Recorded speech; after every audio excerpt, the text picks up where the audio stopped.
Olá, companheiros, muito boa noite. Começando mais um programa na Zona do Agrião, aqui na Causa Operária TV. Muito boa noite para vocês. Vocês estão aí já nos assistindo e participando do nosso chat. Sejam muito bem-vindos. Se inscreva no canal, compartilhe o nosso link 24 horas na Causa Operária TV, da Causa Operária TV. Compartilhe com seus contatos aí no Facebook, no WhatsApp, no Twitter e também o programa que estará aí na nossa playlist na Zona do Agrião, assim que terminar a transmissão ao vivo. Não deixe também de curtir o vídeo e contribuir financeiramente com a gente. Manda seu super chat, com o seu super sticker, com comentários e tudo mais que a gente lê aqui e se torne membro assinante do canal. Bom, estou hoje aqui direto dos estúdios da Causa Operária TV, junto com o companheiro Edson Dorta, que fala direto de Campinas. Boa noite, Edson. Boa noite, Henrique. Boa noite aí os ouvintes, internautas que acompanham Zona do Agrião. Depois das eleições, futebol pegando fogo, os times se acertando. Vamos ver aí o que vai acontecer até o final do ano, né? Tem muito time aí que está denunciando que tem contaminação do Covid aí, que nem o Palmeiras, o Santos. Vamos discutir tudo isso aí, né, Henrique? Ô Edson, olha aqui o que eu tenho aqui, ó, mostrar para o público. Chegaram uns novos adesivos do PCO. Adesivo aqui da engrenagem e o adesivo aqui, ó, do PCO. A gente vai distribuir isso aqui amplamente. Muito, muito legal esses adesivos aqui. Acabou de chegar aqui pra gente. Se você que participar dos atos aí, peça seu adesivo, distribua para o pessoal, colhe nos lugares e tudo mais. Bom, começando o nosso programa, eu queria pedir para a produção deixar aí no ponto uma imagem que eu mandei, que na verdade é um print de uma reportagem que saiu no jornal O Globo.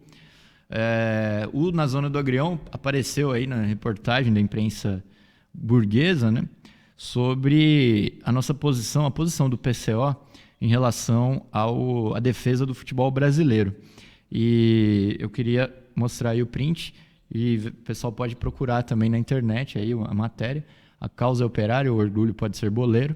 E aí na matéria, que tem aquele esquema da imprensa burguesa, né, que faz questão de falar que o PCO é um partido pequeno, dá aquelas insinuadas, mas a matéria, no geral, reflete o que nós defendemos aqui, finalmente, que é a defesa intransigente do futebol brasileiro, né? E explica um pouco a nossa posição em relação ao Neymar, em relação aos técnicos brasileiros e tudo mais.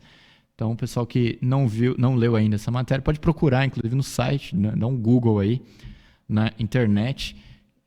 Na internet o título da matéria é um pouquinho diferente, acho que é Por que o PCO se destaca nas redes sociais falando sobre futebol, alguma coisa assim. E é isso. Edson, eu vou jogar para você. Deixa eu comentar um pouco aí Então, eu queria justamente que você comentasse isso, porque inclusive a defesa do futebol brasileiro, que é o tema da reportagem, é o nosso tema de hoje também, né? Mas pode falar. Não, sempre quando você vê uma matéria da imprensa capitalista, golpista, né, falando do nosso programa, você já pensa que eles vão fazer uma sacanagem, né? Como eles fizeram. Tentaram fazer, mas não colou, né? De quando a gente transmitia os comentários após os jogos da Copa do Mundo, né? Que eles fizeram uma matéria, acho que foi até o Globo, né? Falando de que o nosso programa era um programa mais de humorismo do que de esporte, futebol, né?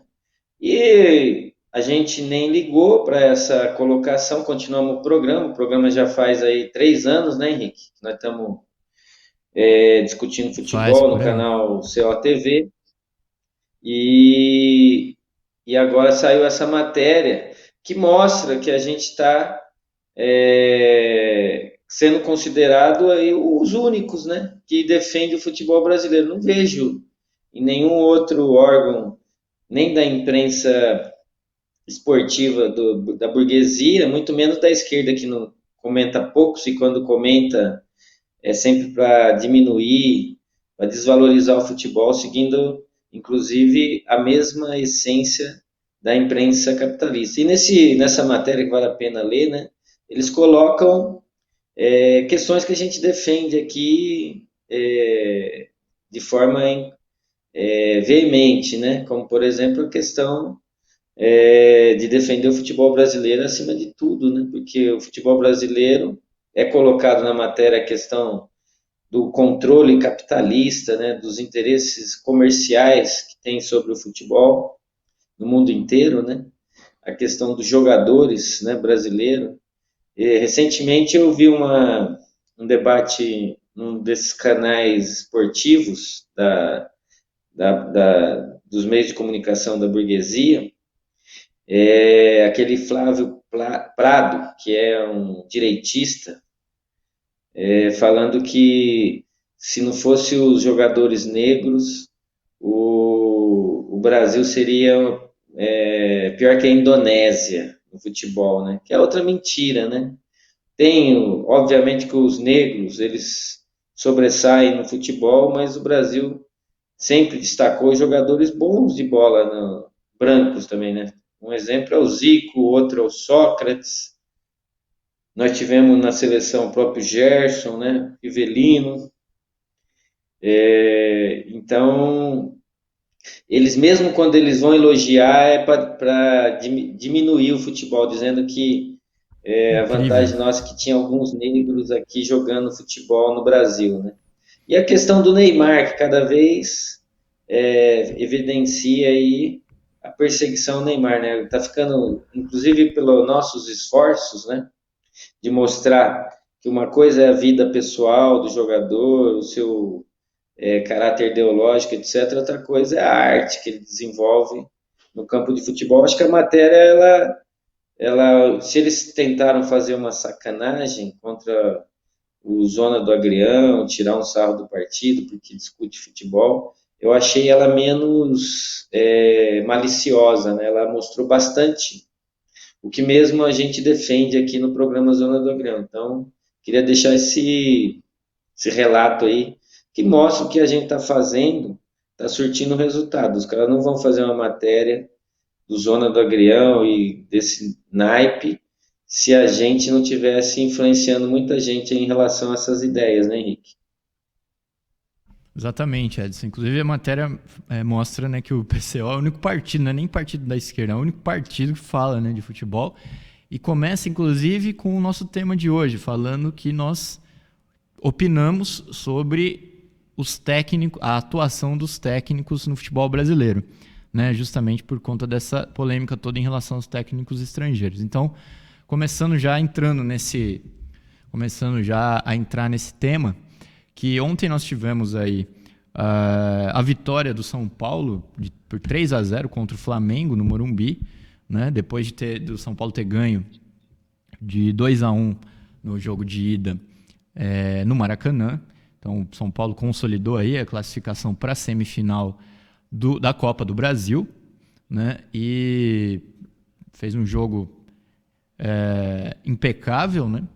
Mas o que se destaca aqui, conforme a gente fala sempre, nem a gente entrar no problema de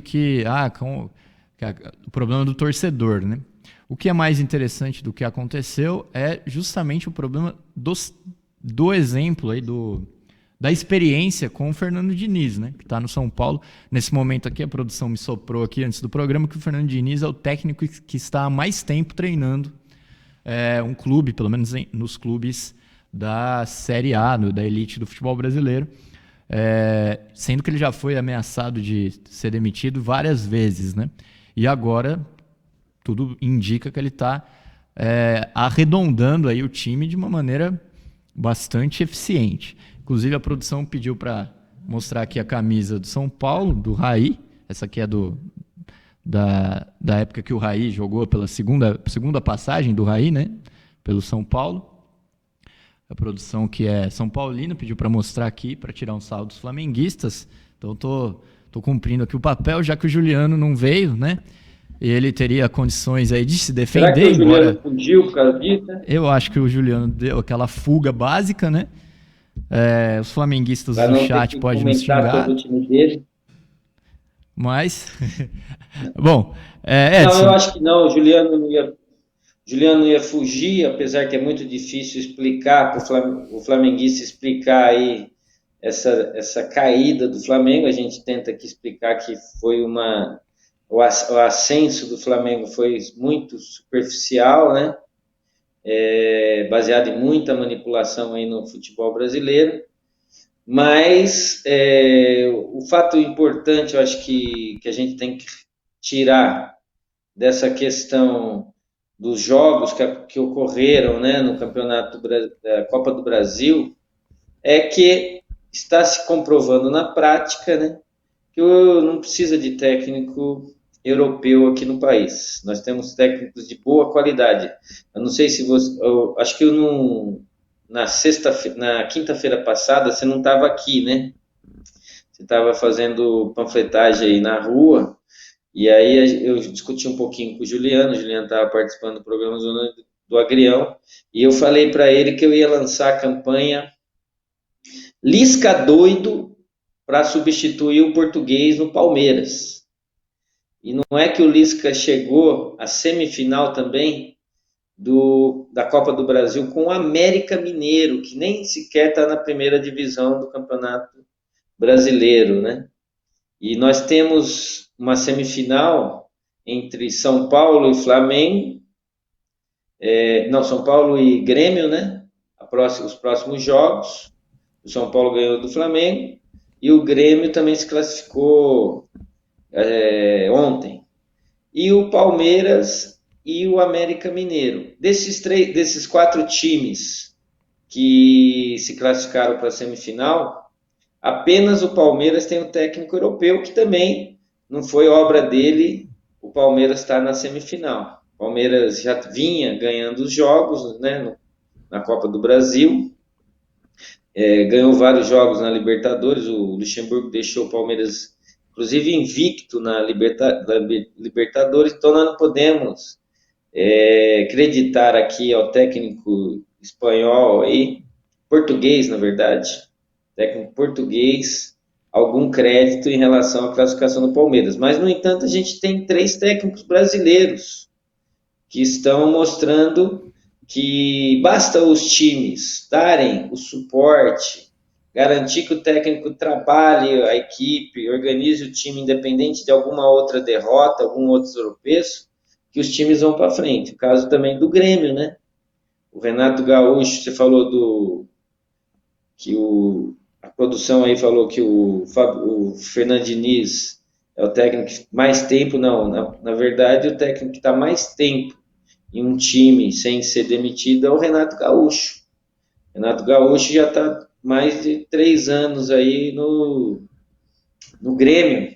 E quando você permite que o técnico brasileiro possa ter tranquilidade aí para organizar o time, a gente vê o resultado, né? E o Fernando Diniz, eu acho importante a gente destacar que os 3 técnicos são Fernando Diniz, Renato Gaúcho e Lisca Doido. E a gente poderia aqui, sem dúvida nenhuma, acreditar sim ao Luxemburgo a organização do time do Palmeiras, independente de ter perdido alguns jogos aí que levou a demissão dele, até porque o Palmeiras estava louco para contratar um técnico europeu.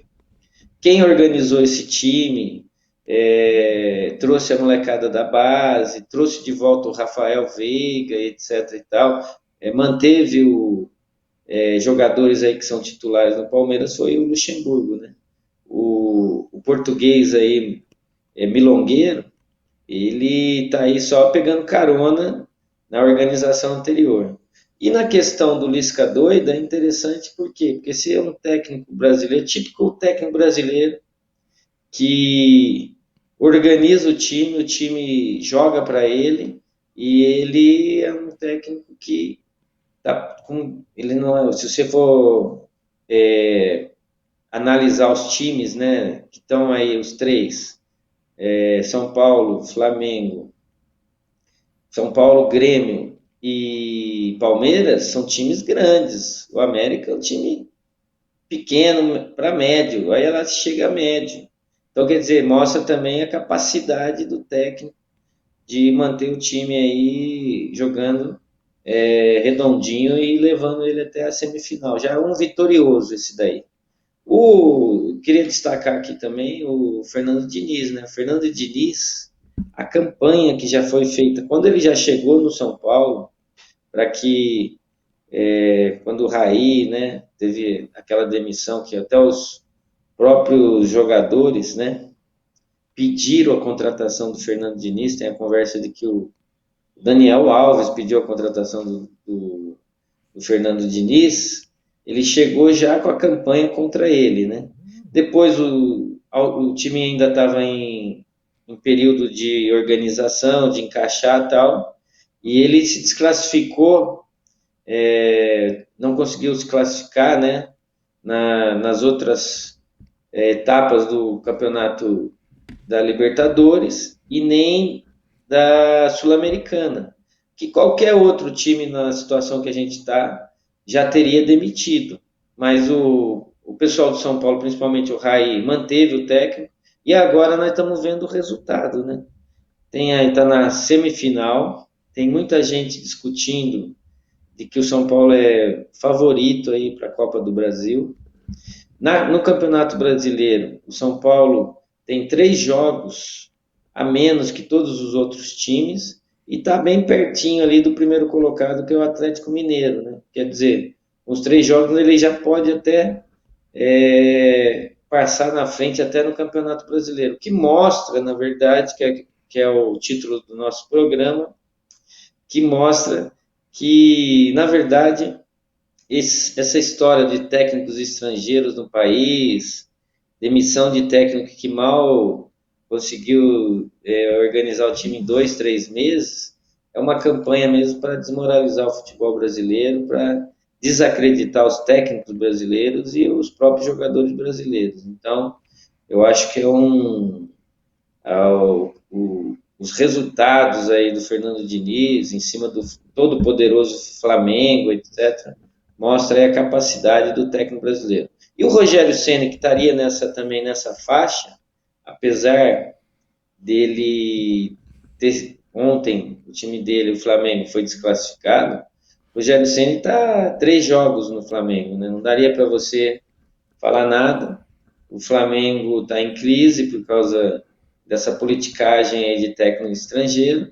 Pegaram o Rogério e o Rogério está organizando o time.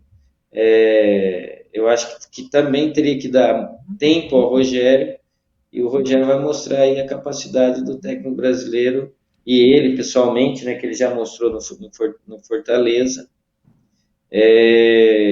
e organizar esse time aí do Flamengo. Edson, vale também aqui uma menção ao bom e velho Felipão, né? Que já tirou o Cruzeiro da zona de rebaixamentos. O Cruzeiro não é que o Cruzeiro estava simplesmente na zona de rebaixamento. O Cruzeiro ele era o penúltimo colocado da Série B, correndo o risco de ir para a Série C. Só não estava pior do que o Oeste. O Oeste não consegue ganhar jogo nenhum. O Oeste ganhou um jogo até agora no campeonato, tem 8 pontos só, né?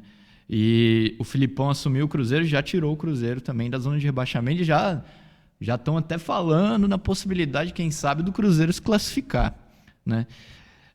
Também acho que vale essa menção aí do Filipão. E o Filipão, inclusive, né, que foi aí usado para atacar a seleção brasileira, né, desde 2014, mas sempre que ele bota a mão num time para valer aí, ele extrai algum resultado, né? Também tem isso.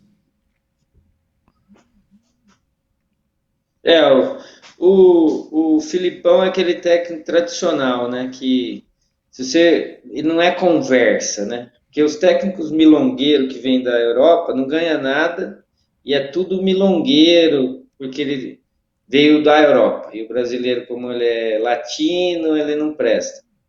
O Filipão é o contrário, né? O Filipão tem no currículo dele simplesmente a Copa do Mundo de 2002, né? Sem contar os títulos que ele ganhou no Palmeiras, no Grêmio, fora do país, né? Ele coleciona títulos, né? É muito parecido com o Luxemburgo, apesar que o Filipão ganhou a Copa do Mundo e o Luxemburgo não ganhou uma Copa do Mundo. Mas mostra também a capacidade do técnico brasileiro aí, através do Filipão, que já está, se eu não me engano, quase aposentando, né? Mas é isso, precisa que é, dê tempo aí aos técnicos brasileiros, né? Se continuar essa campanha de que precisa exportar técnico estrangeiro, nós vamos ver que, obviamente, nem vai surgir mais técnico brasileiro, porque os caras não deixam ele passar de 2, 3 jogos, caso ele não consiga um bom resultado, né? É, e só para terminar esse assunto, né, o São Paulo, né, além da campanha na Copa do Brasil, tem a melhor campanha no Campeonato Brasileiro, né? Como você falou, tem 3 jogos a menos, está em terceiro lugar, só que com apenas 2 pontos de desvantagem para o Atlético, que está em primeiro, e embolado aí com o Internacional e Flamengo, os 3 com 36 pontos. Né? Mas o São Paulo tem 3 jogos a menos do que esses 3 times, Atlético, Inter e Flamengo. Bom... E no Atlético tem outro milongueiro, né?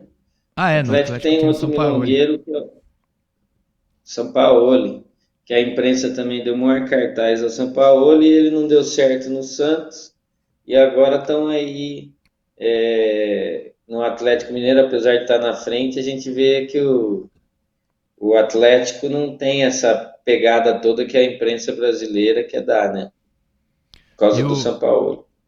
Ganha e alguns jogos aí de 2, 3, mas perde também, como perdeu ontem o Atlético Paranaense, que está lá embaixo na tabela. exatamente. Bom, Edson, vamos tocando aqui em frente nosso programa, né? Deixa eu abrir nossa próxima pauta para a gente continuar aqui. É o seguinte, uma coisa importante aqui que eu queria levantar é a seguinte, deixa eu abrir aqui. A questão dos técnicos. Eu queria falar também, Edson, sobre, já que a gente está nesse tema aí do futebol brasileiro, eu queria que você falasse sobre as eliminatórias, né? O Brasil está com 100% de aproveitamento, jogou contra o Uruguai e ganhou com certa facilidade, 2-0. Muita gente, como sempre, né, os jornalistas brasileiros ficaram insinuando que até então o Brasil tinha pego seleção mais fraca, mas foi lá, ganhou do Uruguai também, fora de casa, e é a única seleção com 100% de aproveitamento. Então, assim, o Brasil pode ser uma porcaria, mas o que vale é que, né, nesse momento aqui, está em primeiro lugar na eliminatória e fechou o ano em primeiro lugar, né? Porque a próxima rodada já é no ano que vem. Eu queria que você falasse. E jogando as duas últimas partidas sem o Neymar, né? Então eu queria que você falasse também um pouco sobre as eliminatórias, se você acompanhou aí o jogo do Brasil. A seleção brasileira, para a imprensa nacional, né, vale aquela máxima do Machado de Assis, né? Morto por ter cão, morto por não ter cão, né? Eu acho que é isso, né, Henrique? É isso mesmo. Que é o seguinte, se não ganha, a imprensa desce o cacete, fala que tem que trocar o técnico, que os jogadores estão fazendo corpo mole, que o futebol brasileiro já não é mais aquele, começa aquela campanha enorme no dia seguinte na imprensa capitalista, né? E quando ganha, que nem ganhou do Uruguai, nós podemos dizer aqui que é a segunda força na América Latina, né? O Uruguai foi 2 vezes campeão do mundo, né? No início inclusive ganhou do Brasil em 1950. Então seria cachorro grande também, né? Dentro dos parâmetros aí do futebol mundial, né? E aí, quando ganha do Uruguai, o que acontece? Os caras vão e falam, jogo normal, não dá muito cartaz, né? E o Brasil ganhou fácil do Uruguai. O Brasil ele teve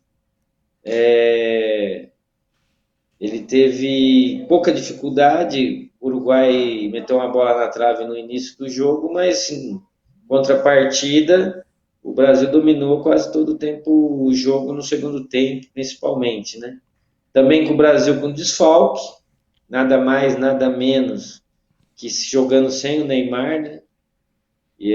Jogou com o Tite, vem convocando jogadores novos, que mostra que também ele não está nesse negócio de manter os medalhões, aí ele vem aproveitando jogadores aí que estão sobressaindo, né, no futebol brasileiro e internacional, né?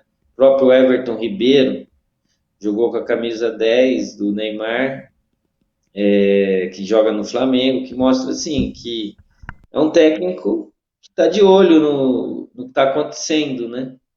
E deixa pouca margem para a campanha para tirar o Tite da jogada. Se eu não me engano, há muito tempo que o Brasil não tem uma situação tão vantajada numa eliminatória de Copa do Mundo, né? Então, quer dizer, chama muita atenção o futebol brasileiro, né? Que por mais que a imprensa faça campanha, critique, etc., o Brasil está lá em primeiro lugar nas eliminatórias e tudo encaminhando aí para ser o único time no mundo que participou de todas as Copas do Mundo. Nenhuma o Brasil ficou fora desde que surgiu esse campeonato mundial de futebol, né? Então, quer dizer, os dados eles desfazem essa campanha sórdida contra o nosso futebol, né, Henrique? Exatamente. Ô Edson, por falar em futebol brasileiro, eu já estava esquecendo aqui. Hoje é aniversário do 1000º gol do Rei, né?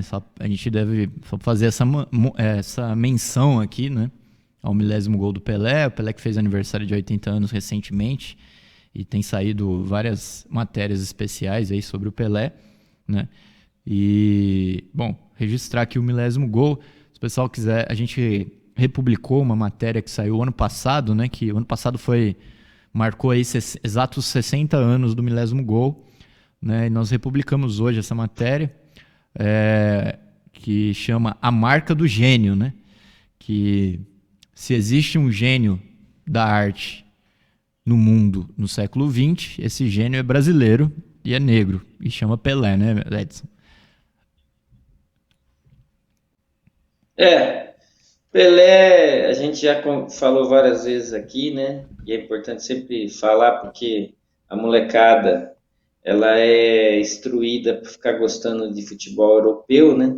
Muita gente nunca viu, inclusive tem preconceito de ver os jogos que o Pelé participou, que a seleção brasileira dos anos 50, 60 e 70, né? Que foi a geração do Pelé, até com aqueles argumentos idiota, né, de que a bola era diferente, o campo era diferente, o preparo físico era diferente, que mostra que a capacidade dele era melhor mesmo, porque chutar aquelas bolas de capotão, jogar nos terrão que ele jogava, jogar na época que não tinha cartão amarelo, não tinha cartão vermelho, o cara podia quebrar sua perna e o jogo continuava. E o Pelé conseguiu o que ele fez, né? Que ele realizou esses mais de 1000 gols, né? Mostra a capacidade dele. A gente sempre tem que exaltar aqui para a molecada pelo menos ter curiosidade de pesquisar e ver através dos vídeos que existem, né? É um negócio impressionante a qualidade do Pelé, né? É isso aí.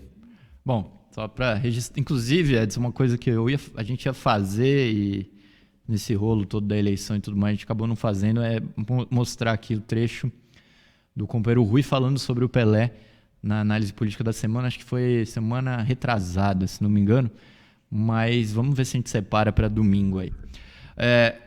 Como a gente está avançando no nosso tempo, eu queria falar sobre 2 outros assuntos. Primeiro é que o VAR, né, a crise com o VAR continua se aprofundando aí, né? Cada vez não tem uma rodada do campeonato que o VAR não apareça como o vilão da história, né? E aí eu queria, eu sei que o Edson tem comentário para fazer, inclusive sobre aí a posição do próprio Arnaldo César Coelho em relação ao VAR, né? Mas uma coisa que eu queria falar sobre o VAR é o seguinte: o pretexto, a justificativa para o VAR ser implementado foi sempre a justificativa moral, né? De que para diminuir os erros de arbitragem e as injustiças dentro de campo, etc. e tal. E, portanto, as crises, né, que dão depois do jogo, que o cara fala, foi pênalti, não foi pênalti, devia ter expulso, não devia, foi gol, não foi gol, essas coisas todas. Então o VAR seria a grande salvação para resolver todos esses problemas. Mas até desse ponto de vista, o VAR ele piorou a situação, porque o número de reclamações aumentou com o VAR, né? De times reclamando de lances, etc. Aumentou com o VAR, em vez de diminuir. Então, até desse ponto de vista aí, o VAR é um grande fracasso, né? Então, essa semana, se eu não me engano, foi segunda-feira, vou fazer propaganda aqui do programa da Globo, né? Bem Amigos, uma discussão lá na roda de conversa sobre futebol, o Arnaldo César Coelho, ex-árbitro de futebol, né? Ex-comentarista de arbitragem da Globo, né? Que apitou, o Arnaldo César Coelho apitou a final da Copa de 1982, entre Itália e Alemanha. A Itália foi campeã. E ele foi incisivo, falando que ele odeia o VAR. E ele não só odeia o VAR, ele odeia também comentaristas esportivos e pessoas que defendem o VAR. E a gente vinha comentando que o VAR era o vídeo para arrumar resultado, né? Mas o Arnaldo César Coelho, que é uma pessoa, acho que muito mais inteirada que a gente, né? Ele denunciou mais uma coisa importante, né? Da utilização do VAR. Não sei se você chegou a assistir essa discussão. Ele denunciou que tem gente ganhando muito dinheiro aí com o VAR, porque você vende o aparelho e os aparelhos são vendidos aí para a CBF, vendidos para as outras confederações, a própria FIFA, tal. E a pessoa que tem, acho que o controle da venda desses aparelhos está ganhando uma fábula, Henrique. E é por isso, inclusive, que tem tanta luta para não tirar o VAR do futebol dito moderno, porque existe aí um monopólio de distribuição dos aparelhos, das câmeras, dos equipamentos, etc., que vão para todos esses estádios. Imagine a fortuna que não é isso daí, né? Cada jogo, a gente depois deveria fazer a pesquisa e aproveitar que o Arnaldo César Coelho tocou no assunto, e pesquisar quem que é que controla esses aparelhos, quanto que é cobrado, né, por jogo, ou se o jogo for de menor importância, um valor, se o jogo for de um jogo aí, uma final de campeonato importante, quanto que é. Então, quer dizer, é o que a gente falou, é o controle capitalista sobre o futebol, os interesses materiais contra o futebol. E é interessante que ele reproduz muito a discussão que a gente já vinha trazendo aqui no Zona do Agrião, desde quando surgiu a ideia de utilizar o VAR, que era que o VAR, primeiro, acaba com o futebol. Ele fala categoricamente que as pessoas que estão por trás do VAR não gostam de futebol, gostam de dinheiro. E ele fala também que, se era aquilo que você iniciou a discussão aqui, se era para dirimir as dúvidas, na verdade aumentou as dúvidas, porque mesmo as imagens que eles mostram, ela tem também um caráter de interpretativo. Não são imagens como uma bola que saiu para a linha do fundo, ou um impedimento, nada. Tem lances lá que são julgados pelo VAR e que são totalmente interpretativos, que significa que ele causa mais confusão do que ele resolve a parada. Então, é importante a gente aproveitar aí a deixa do Arnaldo César Coelho e aumentar a nossa carga contra o VAR. O Neto, esses dias também, apesar que o Neto ele fala uma coisa e no dia seguinte ele já fala outra, mas ele chamou o VAR de VAR lixo, porque teve um jogo aí que o Corinthians foi prejudicado e aí ele abaixou o pau no VAR também. Então, quer dizer, desagrada todo mundo. E nós precisamos retirar o VAR do futebol, não só brasileiro, mas do mundo, porque isso daí é a destruição mesmo do esporte, do futebol, né? É. É isso. Eu acho que quem gosta de futebol, não importa se o cara é de direita, é de esquerda, etc e tal, não gosta do VAR, né? Porque é um negócio, assim, totalmente inimigo Aí ele tirou do... sarro também, tirou sarro. O Arnaldo tem uma tirada de sarro falando que é ridículo quando o árbitro está correndo, aí ele tem que ficar pondo a mão no ouvido para ver o que o árbitro de vídeo vai falar para ele. Então ele se transforma num verdadeiro palhaço. Ele falou, ele deu a entender, né? Que se ele fosse árbitro hoje, ele não ia se sujeitar ao VAR. Deu a entender, né? Sim.